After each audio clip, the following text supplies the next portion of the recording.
अस्सलाम वालेकुम। नया दौर के साथ मैं हूं सबीउल हसनैन। आज सुप्रीम कोर्ट में 6 रुकनी आइनी बेंच ने जस्टिस अमीनुद्दीन खान की सरबराही में मुख्तलिफ केसेस की समाअत की है। 26वीं तरमीम के बाद तश्कील पाया जाने वाला ये आइनी बेंच, इसका बुनियादी मकसद इस बेंच को बनाने का और आइनी बेंच का नाम देने का ये था कि कानून से मुतालिक और आइनी तशरीहात से मुतालिक जो केसेस होंगे वो भी ये बेंच सुनेगा। लेकिन बेंच ने ये फैसला किया कि स्टेप वाइज यानी कि नंबर वाइज केसेस को उठाया जाएगा और 184(3) के केसेस भी आइनी तरमीम के बाद इसी बेंच के सामने सुने जाने थे। लिहाजा रोज़ाना की बुनियाद पर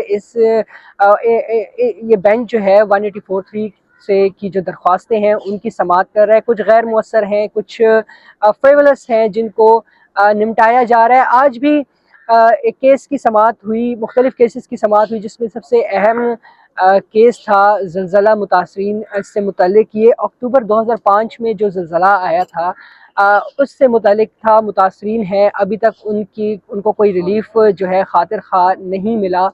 अर्थक्वेक रिकंस्ट्रक्शन रिहैबिलिटेशन अथॉरिटी पर बड़ा सवालिया निशान है। और अर्थक्वेक रिकंस्ट्रक्शन रिहैबिलिटेशन अथॉरिटी, आपको मालूम है कि साबिक सदर मिलिट्री डिक्टेटर सदर जनरल परवेज़ मुशर्रफ ने बनाई थी ज़लज़ला मुतासरीन के रिहैबिलिटेशन के लिए। मगर क्या है कि उस अथॉरिटी में तैनातियाँ भी हुई, मिलिट्री के ऑफिसर्स को वहाँ पर लगाया गया, ब्रिगेडियर्स, कर्नल्स वगैरह, लेकिन मराआत तो उन्होंने अपनी पूरी की पूरी ली और अभी तक वो ये मराआत इंजॉय कर रहे हैं। मगर जो ज़लज़ला मुतासरीन हैं जिनके लिए ये अथॉरिटी बनाई गई थी, वो अभी तक उनको इमदाद नहीं दी गई। तो आज इस केस की समाअत हुई। समाअत के दौरान अदालत ने सवाल किया कि बताया जाए कि मुतासरीन की आबादकारी और मंसूबों की ताख़ीर का ज़िम्मेदार कौन है। जस्टिस हसन रिजवी जो कि आइनी बेंच के रुकन हैं, उन्होंने कहा कि 2005 का ज़लज़ला आए 19 साल गुजर चुके हैं। उस एक तरह से सानिया है, उसको 19 साल गुजर चुके हैं। इतने अरसे में बच्चे जवान और जवान बूढ़े हो चुके होंगे। बताए हुकाम ने मुतासरीन की बहाली के लिए अब तक क्या काम किया। केस की समाअत में जस्टिस जमाल खान मंदोखेल ने कहा कि ज़लज़ले के बाद घरों की तामीर के लिए जंगलात की ज़मीन जो है वो क्यों अलॉट की गई। ज़लज़ले से जहां घर गिर गए वहीं दोबारा तामीर कर देते, यानी कि जंगलात की जो ज़मीन है उसको भी अलॉट कर दिया गया। लेकिन तामीरात अभी तक बहरहाल कोई इतनी खातिर ख्वाह नहीं है। हुकूमत को तामीरात के चक्कर में पड़ने की बजाय मुतासरीन को रकम दे देनी चाहिए थी। ये जस्टिस जमाल खान मंदोखेल ने एक मसले का हल बताया है कि बजाय इसके कि आप तामीरात के चक्कर में हुकूमत खुद पड़ती, जो मुतासरीन है उनको रकम दे देते। अगर उनको रकम मिलती तो वो अब तक अपने घर खुद बना चुके होते। जस्टिस मुसर्रत हिलाली, उन्होंने अपनी ऑब्जर्वेशंस में, रिमार्क्स में कहा कि ज़लज़ला मुतासरीन की तबाहियाँ मैंने खुद अपनी आंखों से देखी हैं। ज़लज़ला मुतासरीन की बहाली वफाक और सूबे के ताउन से होनी थी, ये कहना था जस्टिस नईम अख्तर अफ़गान का। उन्होंने मज़ीद कहा कि महकमों की बैड गवर्नेंस और अदम ताउन से मुतासरीन को मुश्किलात का सामना है, वो मुश्किलात झेल रहे हैं। महकमा अपना काम करे तो अदालतों में केसेस ना आए। ये उनकी ऑब्जर्वेशन को ऐसे लिया जा सकता है कि जैसे वो जस्टिफिकेशन दे रहे हैं इस तरह के मुकदमात सुनने की, क्योंकि जुडिशल ओवर रीच का मामला है और ये सिलसिला अभी भी चल ही रहा है। और लग ऐसा रहा है जैसे आइनी बेंच का जो फोकस था और जिस मकसद के लिए बनाया गया है वो अभी भी जो है तो वो अपने काम पर शुरू नहीं हुआ। जबकि जो दीगर इश्यूज़ हैं, गवर्नेंस के इश्यूज़ हैं, उसमें ही ये बेंच जो है उसको ख़ुद को उसमें इन्वॉल्व कर दिया है। जस्टिस मोहम्मद अली मज़हर ने रिमार्क्स दिए कि ज़लज़ले से कितने लोग मुतासिर हुए, उन्होंने इस्तफ़सार किया और ये भी पूछा कि मुतासरीन के लिए अब तक कितने घर बनाए गए। जस्टिस मोहम्मद अली मज़हर ने मज़ीद कहा कि वफाकी और सूबाई हुकूमत की ज़लज़ला मुतासर इलाकों में बहाली की परफॉर्मेंस क्या है। आइनी बेंच के सरबराह जस्टिस अमीनुद्दीन ने सवाल किया कि मुतासरीन के लिए कितने फ़ंड्स आए, मुतासरीन के लिए फ़ंड्स में कितना और कहाँ पर ख़र्च हुआ। अदालती सवालात पर जामे रिपोर्ट दी जाए। मगर इसमें एरा का जो केस है, इसमें جہاں تک مجھے یاد پڑتا ہے آڈٹ بھی ہوا ہے، تو پھر اگر کرنا ہی ہے تو پھر آپ آڈٹ بھی منگوا کر دیکھیں اور جو ذمہ داران ہیں ان کے بارے میں بھی کوئی فیصلہ کیا جائے۔ دوسرا جو کیس تھا وہ تھا سپریم کورٹ، جنگلات کی کٹائی کا معاملہ تھا، اس پہ کافی درخواستیں دائر ہیں، تو آج وہ کیس بھی سپریم کورٹ نے ٹیک اپ کیا اور جنگلات کی کٹائی سے متعلق وفاقی اور صوبائی حکومتوں سے رپورٹ طلب کی ہے۔ عدالت نے سوال اٹھایا، استفسار کیا کہ بتایا جائے جنگلات کے کتنے رقبے پر قبضہ کیا گیا ہے اور کتنے قبضے جو ہیں وہ واگزار کرا لیے گئے ہیں، اور جنہوں نے یہ قبضے کیے تھے ان کے خلاف کیا اقدامات اٹھائے گئے، جنگلات کی کٹائی کے خلاف کیا اقدامات اٹھائے گئے اور کیا ایکشن لیا گیا ہے، جنگلات بڑھانے کے لیے اب تک کیا اقدامات لیے گئے۔